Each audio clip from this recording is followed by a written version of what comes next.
you guys don't know, I messed my ankle up. The how it happened is unnecessary, but the fact it did happen. So I messed up my ankle and it's been bruising it. Are we good? Yeah. Yes. Okay, we'll talk about my ankle later. You wanna do the intro? Has it begun? Yeah. Okay. Yeah. Pretty good.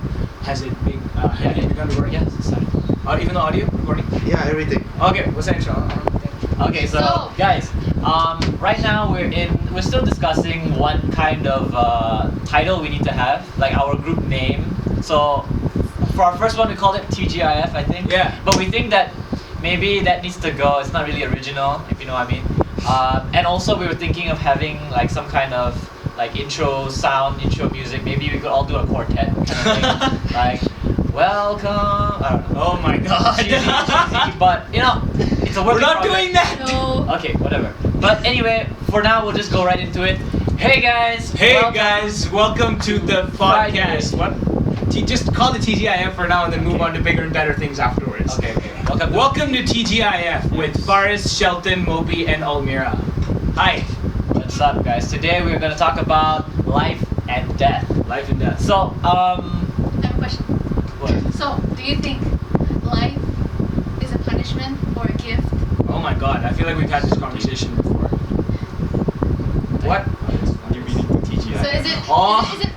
Wait, what? Yes, it is. Comment. I think it's a funny comment. And a good one. So is it a punishment or is it a gift? Is it a blessing to be alive or? I think if you're gonna go straight into deep topics, then I'll go straight into like philosophy. Yeah, I think it's a matter of perspective. Wait, what were you thinking of? Well, yeah, I mean, normally strong we could have like we could have warmed them up to something like Okay. you know, Okay. what Don't life answer that is, what question. death is. All right, yeah. We'll come back to that question. Is life like a gift or is it a punishment? In the meantime, I want you guys to think about it and comment here what you think is the correct answer to that question, and we'll talk about that in a second. Yeah, for now maybe we'll just talk about life and death in general. So you know, people generally live, people generally die. Yeah, people do generally live, don't they? Shut up, Mobi. But the thing is, they do it differently. That's what I'm talking about. Because just a few days ago, Yeah. I was talking to, was it Mira or Mobi about what's the best ways to live and Oh, what's that the was me, best yeah. ways to die. And I know it sounds very weird to think about, but yeah, I sometimes think about what is the best and worst ways to die. So maybe you could start off with that, just like for fun banter. Yeah, okay, no, that's a good idea. Here's the thing. I think everyone that lives in our generation and in our time generally, everyone I know wants to die on some level. Yeah. So everyone has Yeah, thought why about are we so either, depressed? right? We're just, for some reason, we're just like all kinds of fucked up. Excuse me. So my point is, everyone has thought about dying at some point. So everyone has like, methods of how they wouldn't like to die. For me, the worst possible way to die, and this is the worst possible way to die, is to be buried alive. Okay, Mira, your turn. Oh my God. What's the worst way to die for you?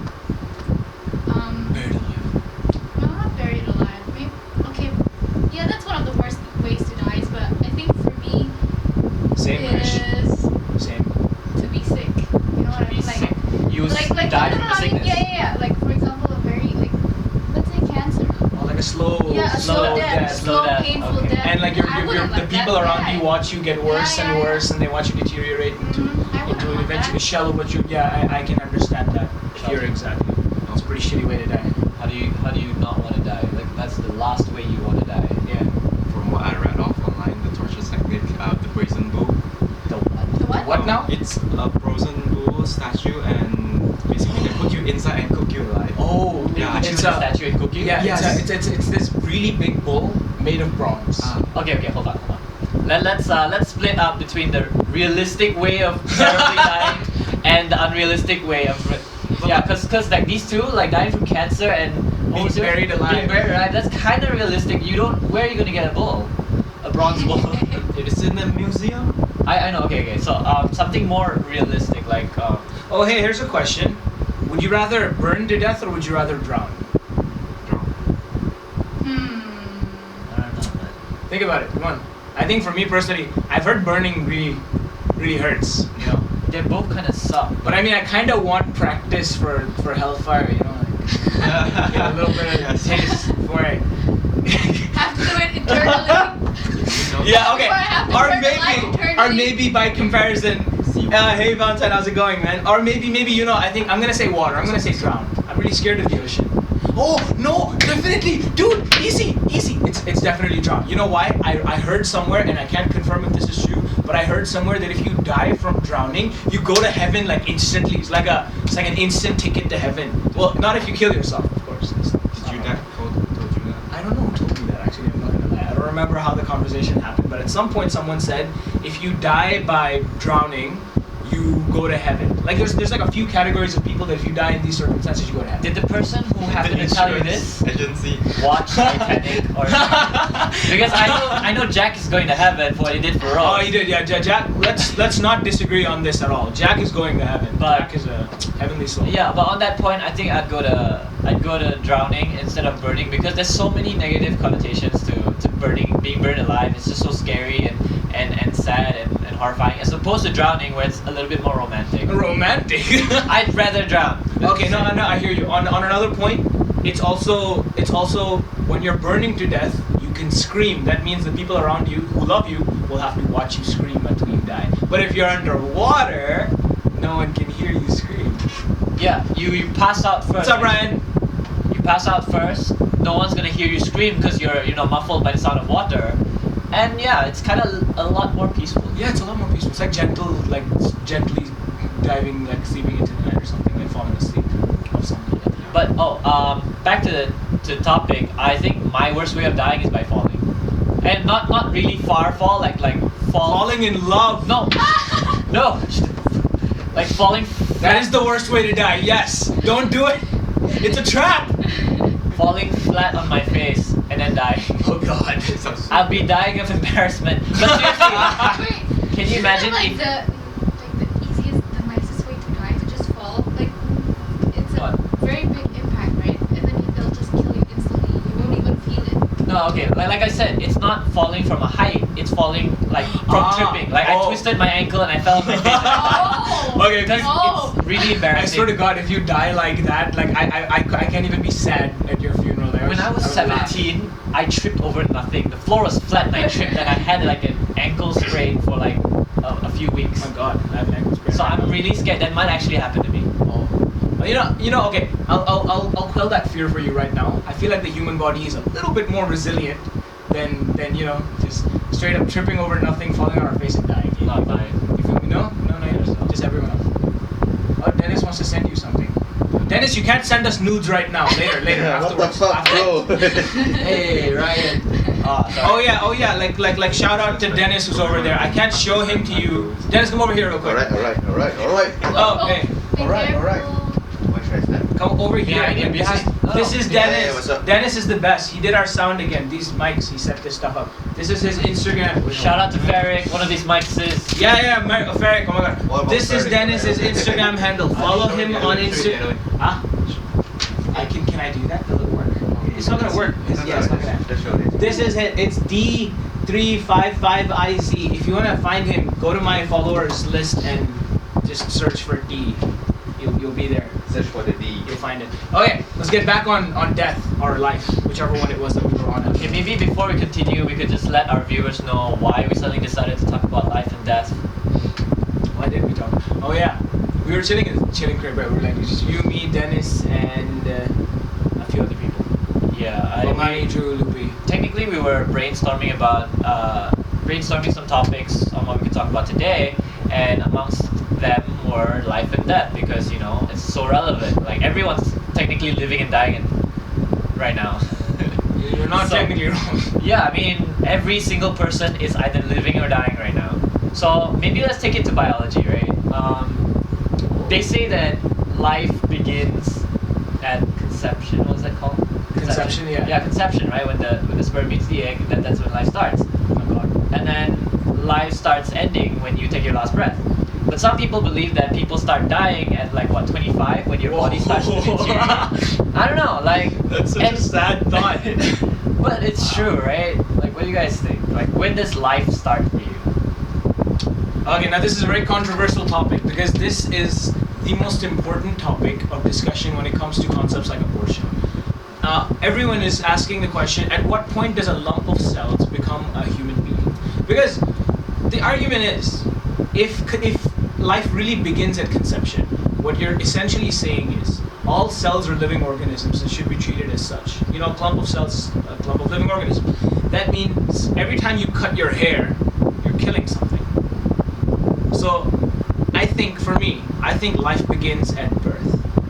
Or rather, the point at which the brain activity and the full biological processes of a human being as a fetus, when they're all fully developed, when there's a proper heartbeat, when there's brain activity and everything, I'm gonna say that's when life begins. Before that, it's just a clump of cells. I don't know. I don't think if it's a good idea to make that different distinction, give it a different definition and say that it's a clump of cells. So I'm gonna say it happens either at birth or when brain activity fully commences. Because we can't really measure when brain activity fully commences, I'm going to defer to birth. So I'm going to say at birth you become a human. No, wait, but then you have to consider things like homicide. Okay, let's just say like around 7 to 8 months when the body is fully developed and they're about to be born. I'm going to say that sounds perfect. I think you're talking about a really complex argument, because if you want to define what life is, then plants have life.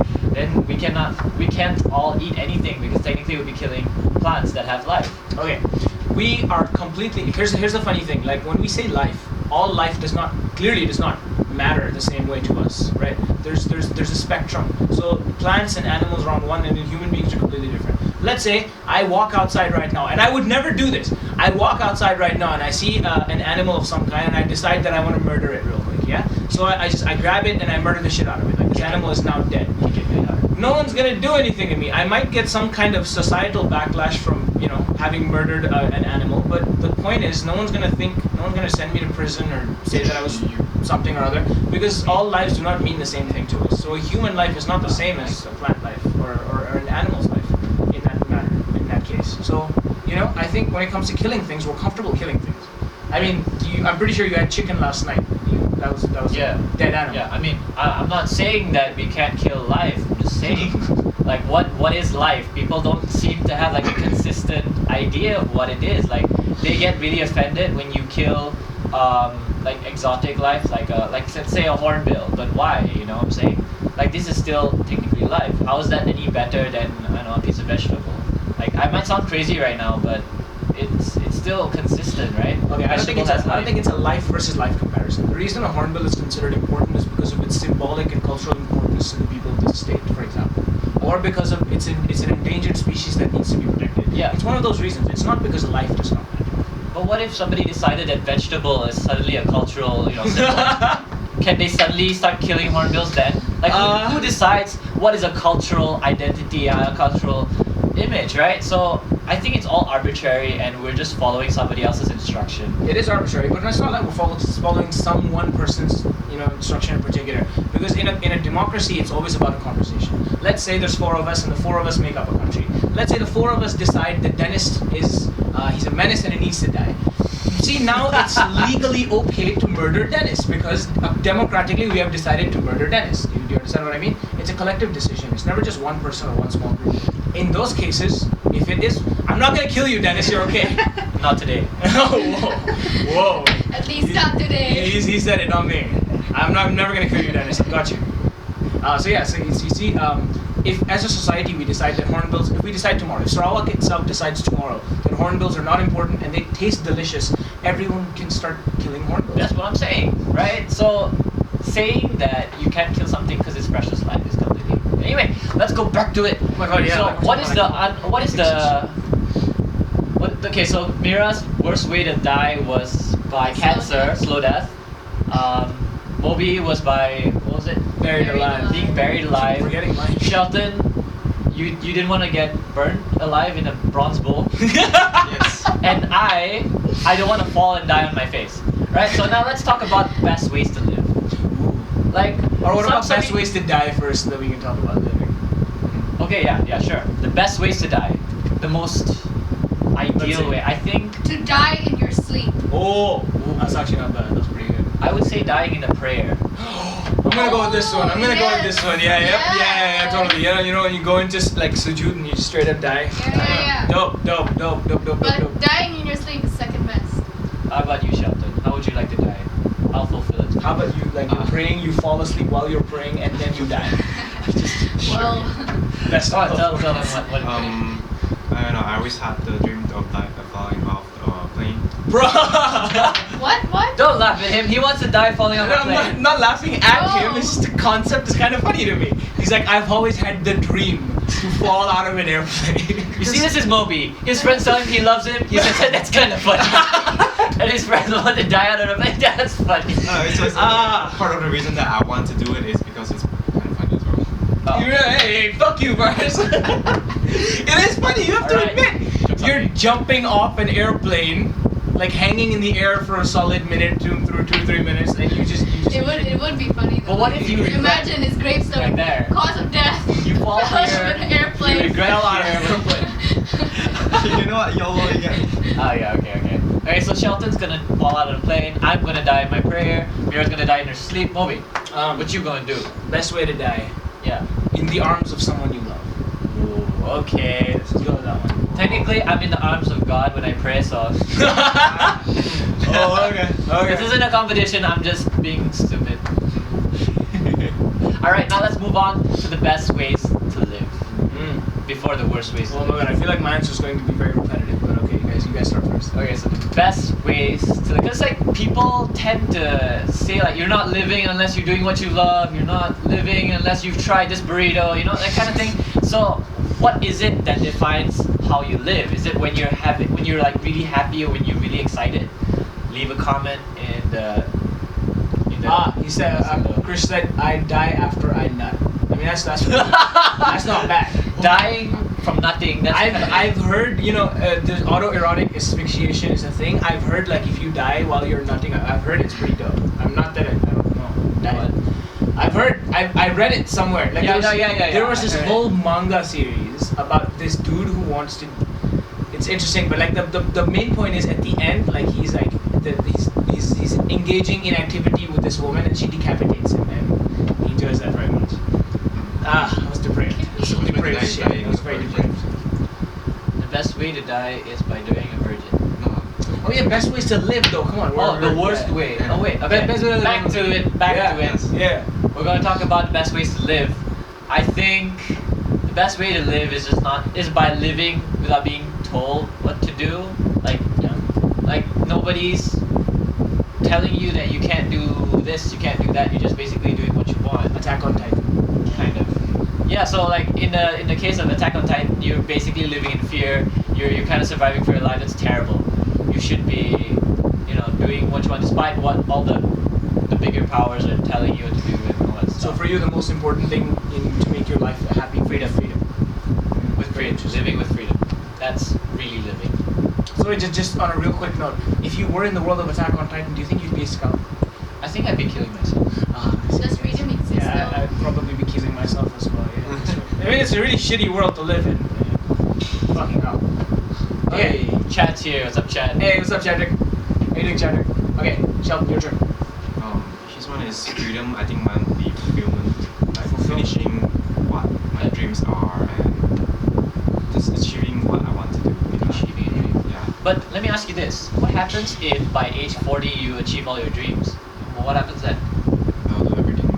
Then risk my life. So he'll start jumping out of Right, planes yes, on the yes. regular, Skydiving. going like I mean, skydiving and there's shit. nothing more to go for unless I have a family and take care of them. But like by the time you're 40, you can like set them up. If you really want fulfillment, like set up a whole trust fund for them and everything. Make sure they're well fed and they're well looked Yeah. after, and then start jumping out of planes. I feel like those two are not mutually exclusive. You can do both of those things at the same time. Well, I'll just jump with them. Oh, that's not a good idea. See, that's called group suicide, and we do not encourage that here. If you want to kill yourself, do it on your own. Don't take your children with you. Oh, but that's interesting. That's interesting. Right? Yeah. So for me, I've lived my whole life always wanting to make some kind of great change in the world and great change in the universe, and I always had like massive amounts of ambition. I wanted to change everything. I wanted to end world hunger and end world poverty, make the world a better place, and then have statues built of me when I die, so people can remember that I did something for the world. And that for the longest time, that was what I was. That's what my idea of an ideal life was. But lately, my thought process has kind of changed.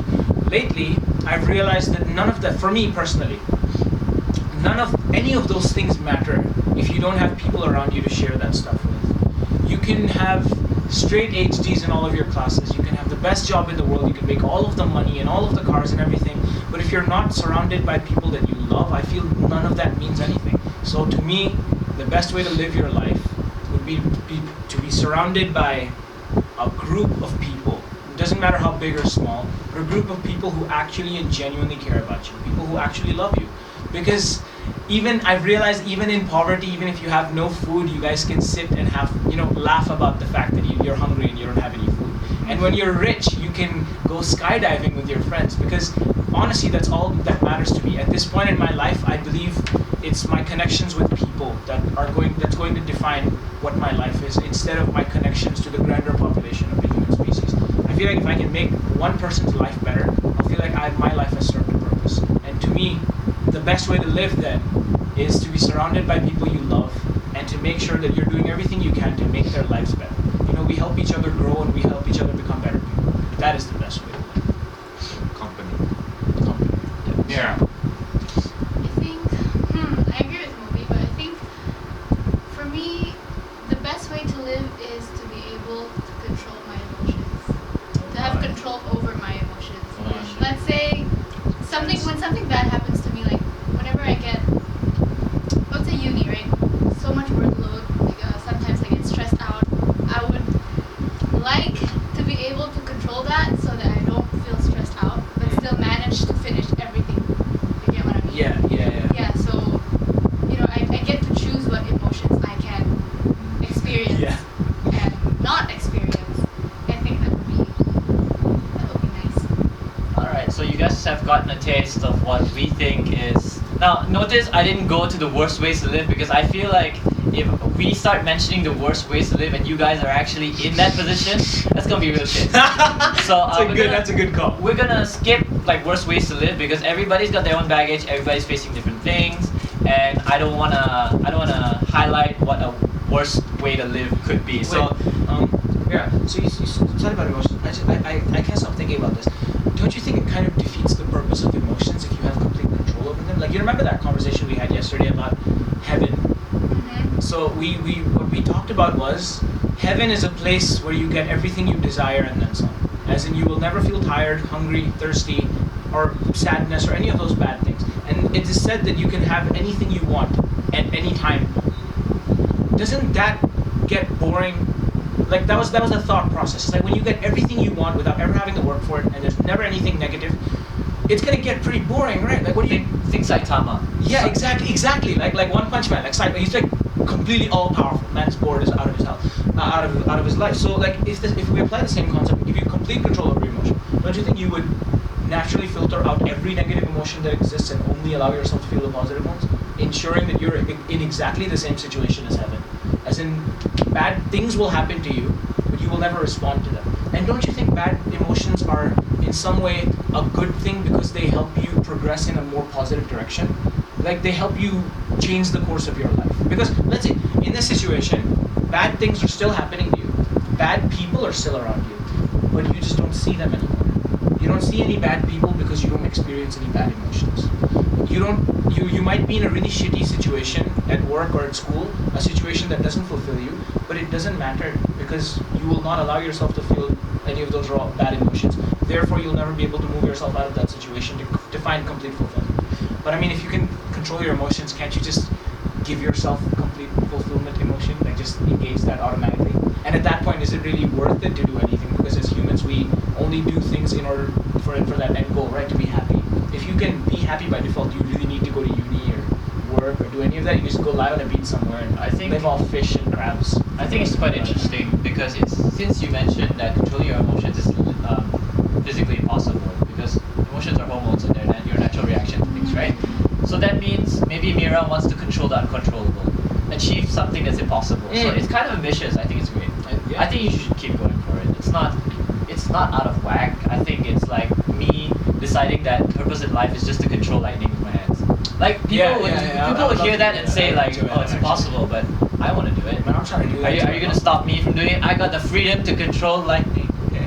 Let's see what she has to say to Everything's this question. Do you have it? Okay. She's gonna think of her.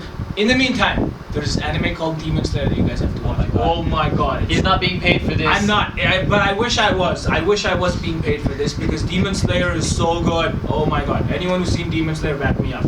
Demon Slayer is the best. It's like the quality of that show, holy shit. There's this one character that I can really relate to in it. There's this one character who's a coward, you know? But he's not the kind of typical anime coward. Like he's a really brave guy on the inside, but he's a real coward on the outside. And he does such badass things. Anyway, you watch it and you let me know what happens. Because it's the best. Yes, Ibrahim, you're right. I've got backup now. Demon Slayer is the best. Okay, let's move on. So, in this previous part about talking about, the best ways to die, right?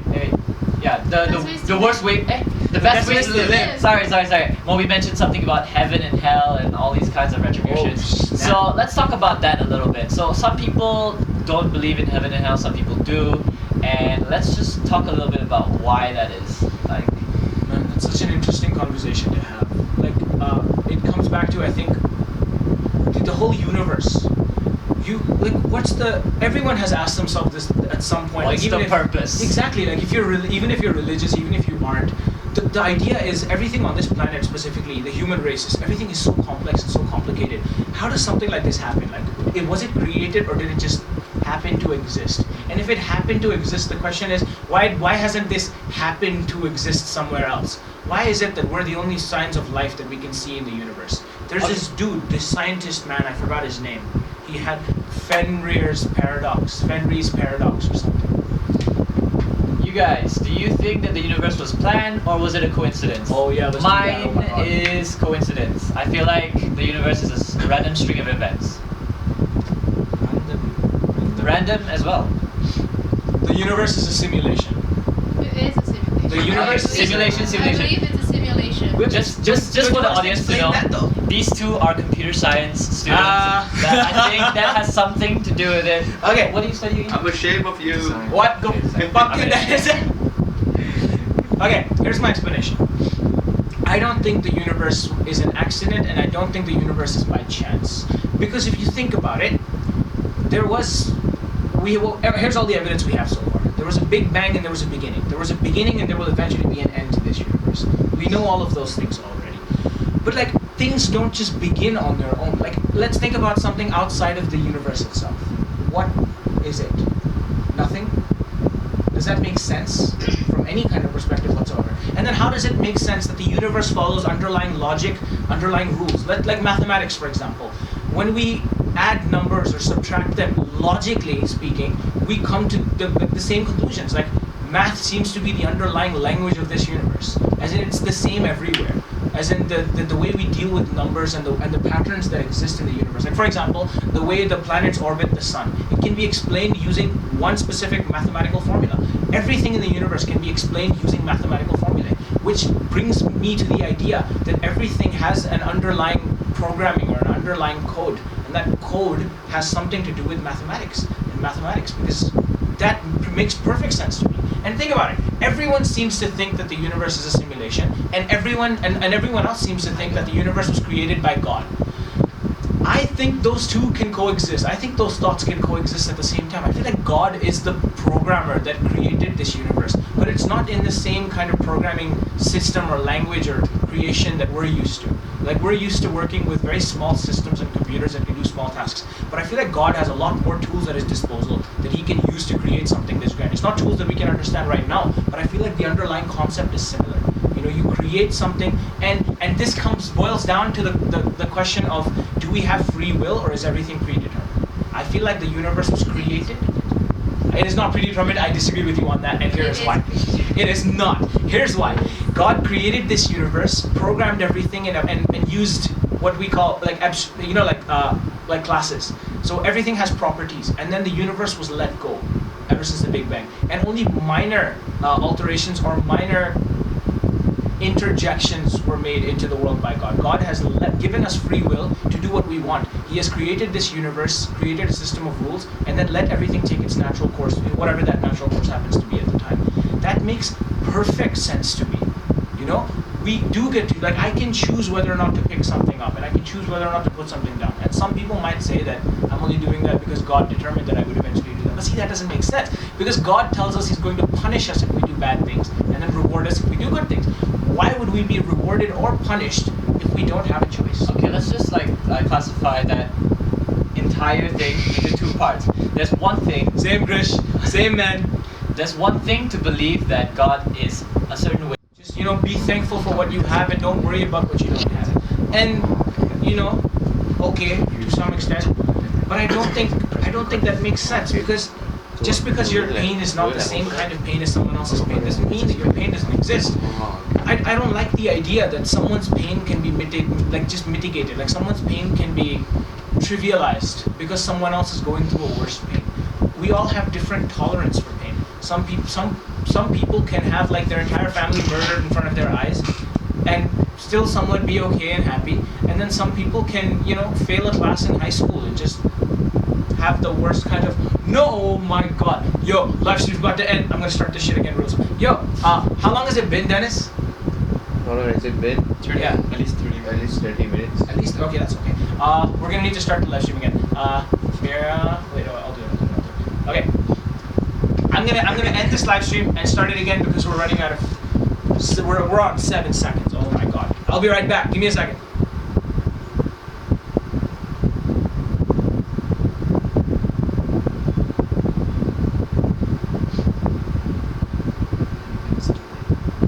Look at my little hands. Oh, good job.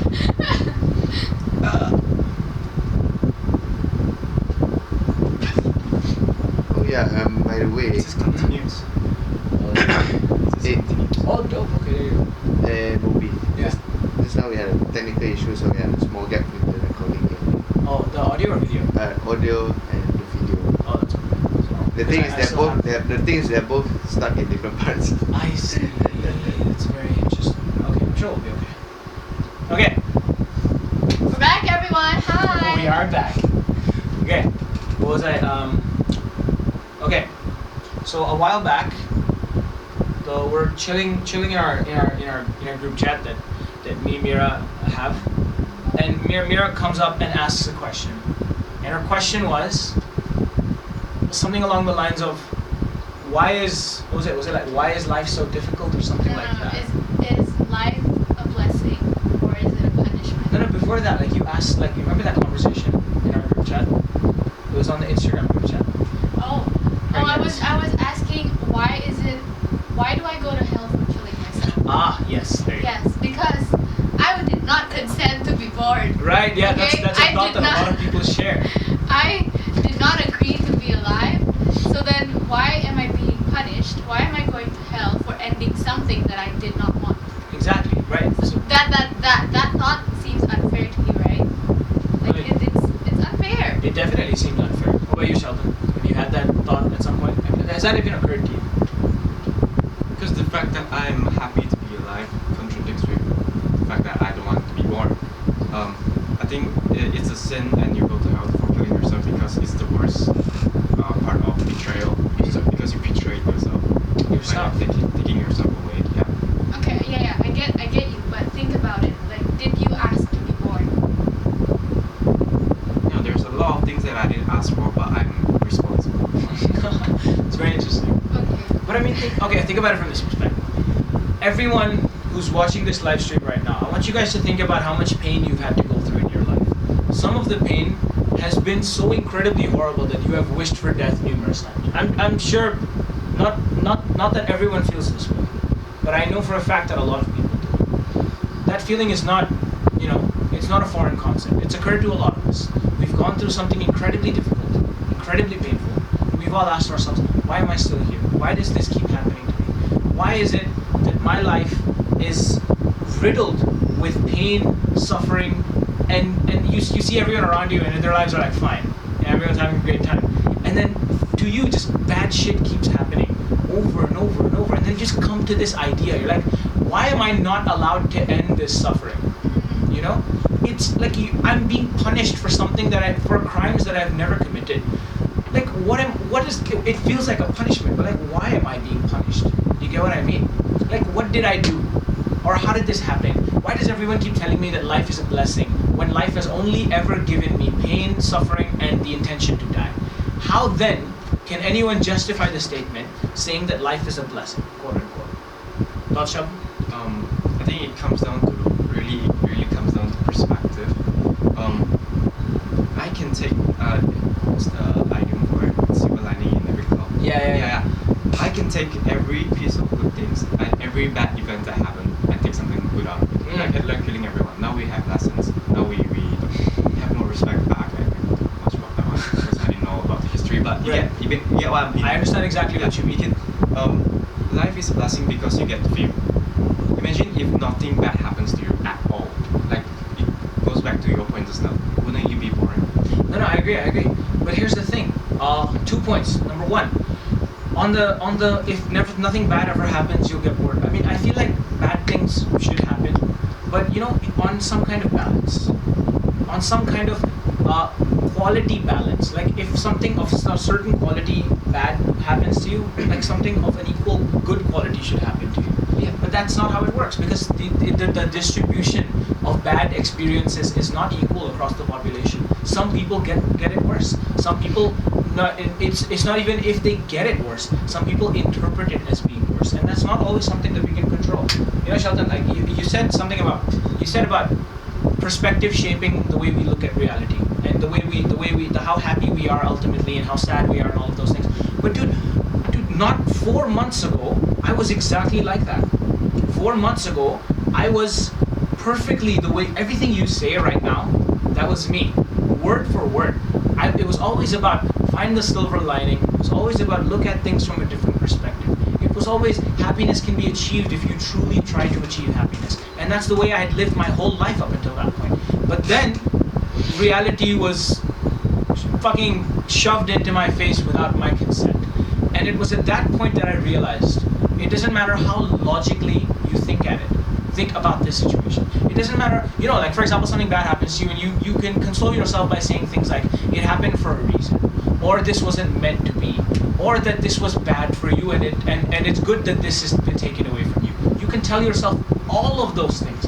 Every single logical and reasonable argument in the entire universe, you can hear it and it doesn't change a thing. It doesn't change a single thing about how you feel. And that is the point I'm trying to make. It doesn't matter how you look at it. It doesn't matter how you try to convince yourself that it's okay. Sometimes, depending on the situation, it's never okay. And I don't know if anyone can understand what I'm saying when I say all of these things.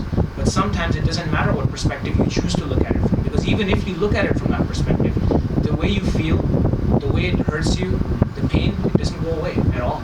It doesn't. I think that one it comes off me with me different idea from me. Yeah, it is good.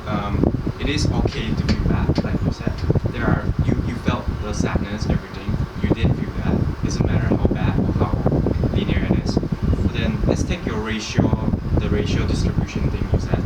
Right? How long have you lived? 23 years. 23 years. How long do you think you will live? You never know. 23 years.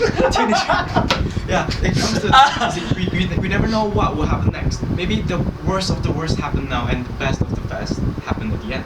This is why you should live to the end, to find out everything part of the way. If you just the thing about society right now, the teenagers, I think people will hate me for saying this, but all you think about is wanting to die. Yep, totally.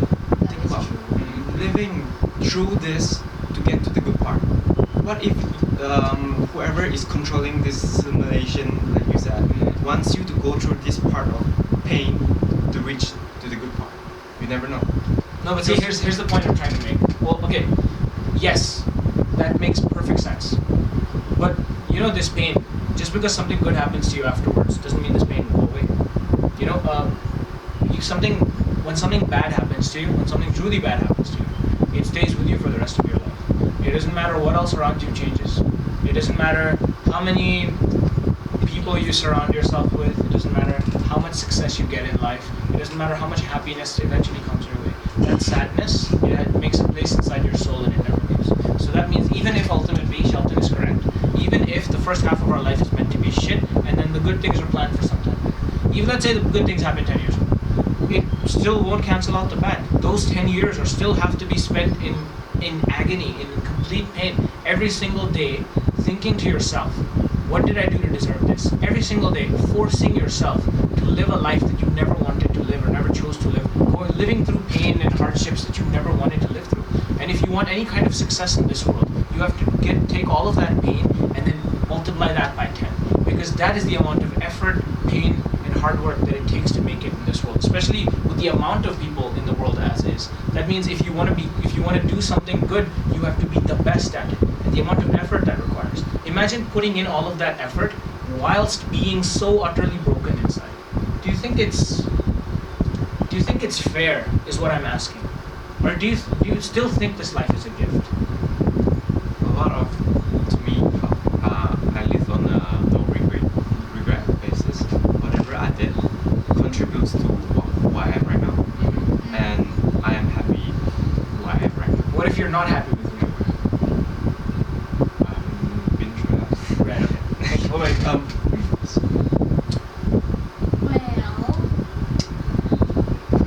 I would love to come to Canada, by the way. I will eventually at some point. I'm just trying to graduate first.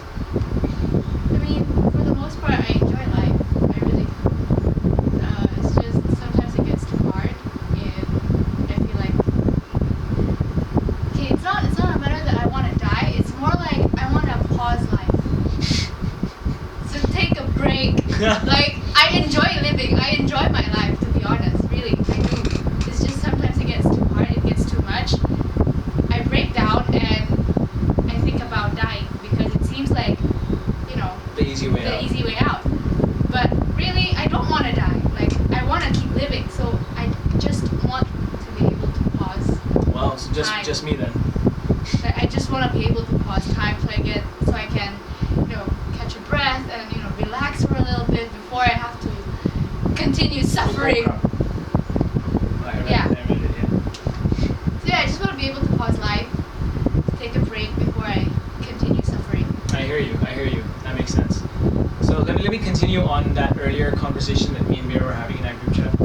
So she asked the question. She said, "Why am I not allowed to kill myself? I didn't choose this life. I didn't consent to being born, and all of that. Why can I not end it?" And this was the solution that came to my mind at the time. At the time, my mind was highly activated. So I had just like flurries of thoughts that came in, and so many things came to me. But this is the one idea that really stood out. Everyone in the group chat at the time kept saying things like, "Because life is a blessing. It's a gift. It's a gift. You can't give it up. You can't do this because life is a blessing. You are blessed to be alive. It's a gift. We have to cherish this gift and take care of it and everything." But I had a very different thought. My thought went in starkly the opposite direction from everything that everyone was saying. I decided, here's what I said. I said, no, life is not a gift. Wait, let me just, like, Okay, you okay, did. even if life's a gift, right? You can, you know, decide that whether you want it or not. It's like when somebody gives you something, like a birthday gift. I mean, you'll accept it, but in the end, it's like, but I don't want it, so you'll just like take it and then discard it. Yeah, take the receipt. You know? Yeah. Keep the receipts. Yeah, Get a yeah. refund. So my thought was, life is not a gift. Life, in fact, is a punishment. And this made perfect sense to me when I referred back to, like, I'm going to say scriptures a little bit. Because, okay, for Muslims, we believe that our first ancestors were Adam and his wife, Hawa. So they were created, Adam was created into heaven in the presence of God and all the angels. God shaped him from clay, created him, breathed life into him. And here he is, the first human being. Now, the funny thing is, him and his wife, they lived among God and angels in heaven with everything that they ever desired. God gave them everything. Oh, someone said hi. Okay. Oh, I can't wave. Anyway, hi. How's it going, Hanani? Anyway, so the thing was, he said that, "Do anything you want in my garden, except do not disobey me. Do not eat this fruit." They disobeyed him, and then what happened? Once they disobeyed him, they were cast out onto this planet, or so the story goes. They were cast out onto this planet. Why were they sent here? I think it's quite clear from the scripture itself that this particular thing was a punishment. They were sent here as a punishment. This was not a gift in any way. The gift was eternal life in heaven. That is what they had. But then they committed crimes against God, and then therefore they were sentenced here. And then we, as their direct descendants, are being punished for the mistakes of our ancestors. They were sent here as a punishment, and we were born here as a punishment for their crimes, for their sins. and we are stuck. That's why life gets difficult. That's why life gets hard. That's why it's a challenge. That's why God tests us. That's why we can't kill ourselves. We can't kill ourselves because this planet is our prison. This universe is our prison. We are not allowed to leave. Yeah, if you kill yourself, it's like escaping from prison, and then going to hell is the part where you get a longer or heavier sentence. So this is a short prison sentence, to like a more like a corrective prison sentence. You know, it's more like what are those correct? It's a correctional facility. They sent us here to rehabilitate us, to bring us back into the good graces of God. Bring us back into the good graces of God, and then let us back into where we were originally meant to be in the first place. We were created to be in heaven. Our souls and we were literally invented for heaven. These fragile bodies and our fragile mindsets and everything, we don't belong on this planet. And I feel like that's why everything sucks for us, because we are somewhere we don't belong. We do not belong here. This is a punishment. And that's why everything sucks. And that makes perfect sense to me, and I'm gonna roll with that forever. Until a better argument comes along and I believe it. So there you go. Life is a punishment. We're all being punished. Do your best. What do you think, Shelton? Do you agree? Does that make sense to you? I'm just that much convinced. Nice speech. Well, thank you. It does make sense, doesn't it, if you think about it? Okay, get the... What's up? So we've talked about, life and death so far. We've talked about, a religious perspective. We've talked about life and death from a literal perspective, taking our experiences into account. We've also talked about, things like how we would have liked to die or what we think the ideal life is. And, some more grand, fictional, what's the words that I should use to describe these thoughts?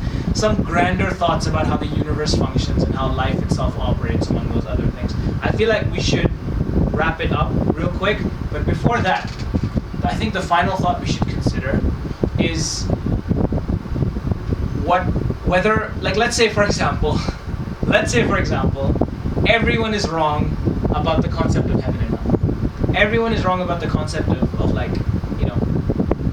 God and religion and everything. And in the end, when you die, you just go back to being exactly what you were before you were born. Like, think about it.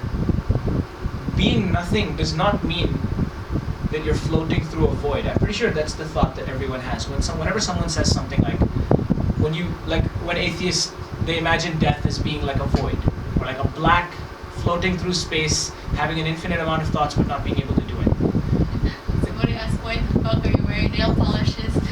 Oh, is it Qasim? Yep. My friend put this on, and I like the way it looks, so I'm not gonna get rid of it. Anyway, back to the fucking topic.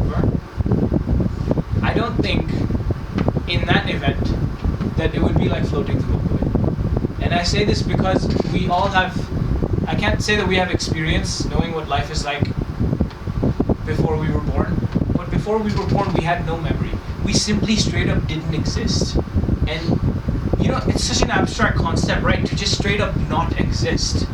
But I think if that is the eventual reality, if that is the truth, if the truth is that when we die, we go back to being exactly what we are before we were born, which is nothing, then it just everything ends in death. You don't come back. There's no reincarnation. There's nothing of the sort. But I just can't imagine what that would feel like.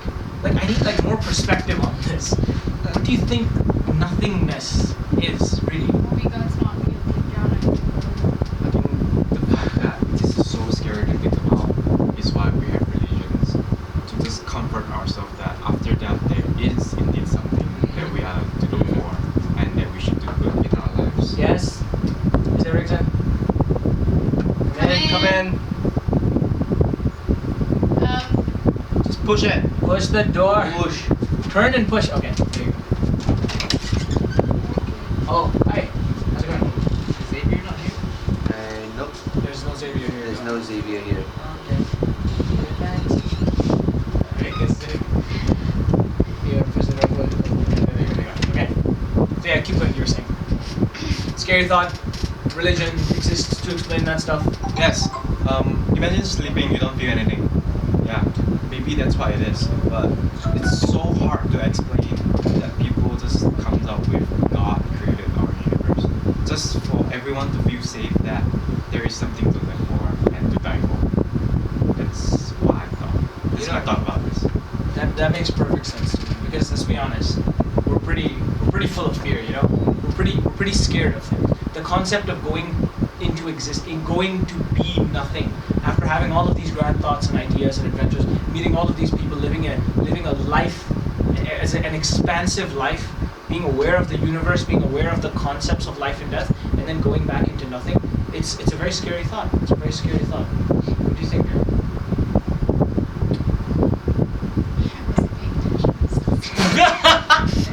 I wasn't paying attention. Wonderful.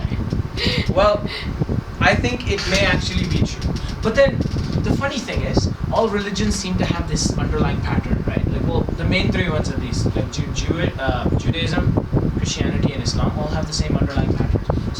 So the question now comes up: if everyone did make this up, how is it that how did they coordinate the making up of these things between the three regions? So that's honestly okay.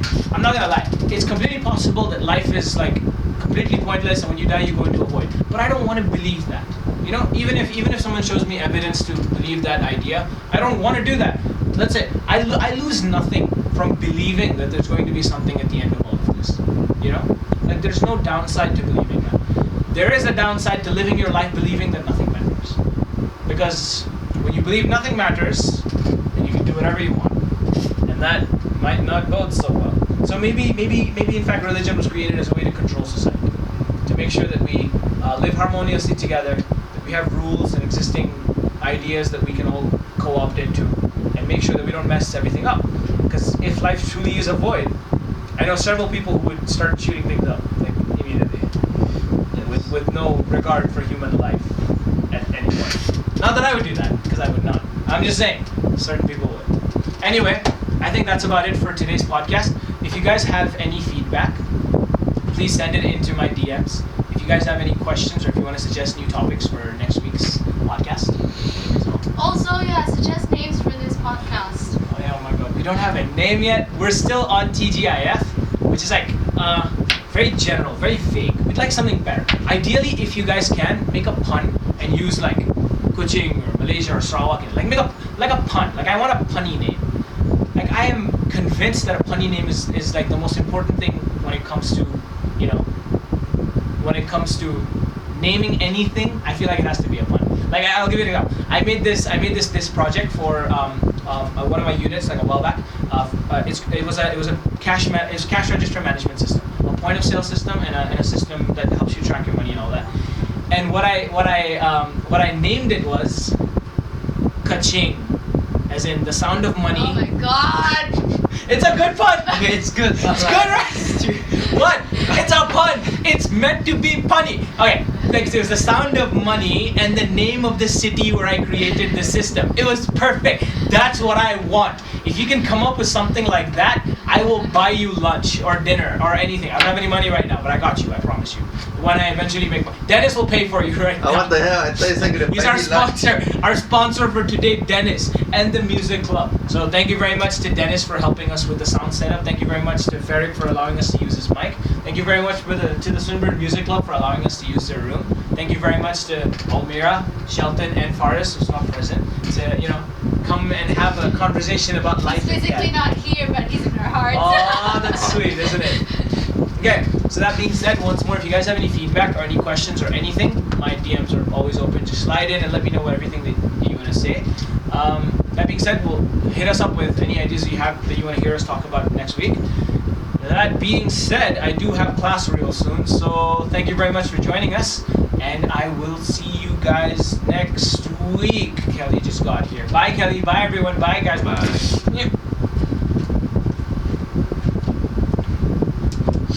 Yeah. Good job, guys. Thanks. Yeah. Oh,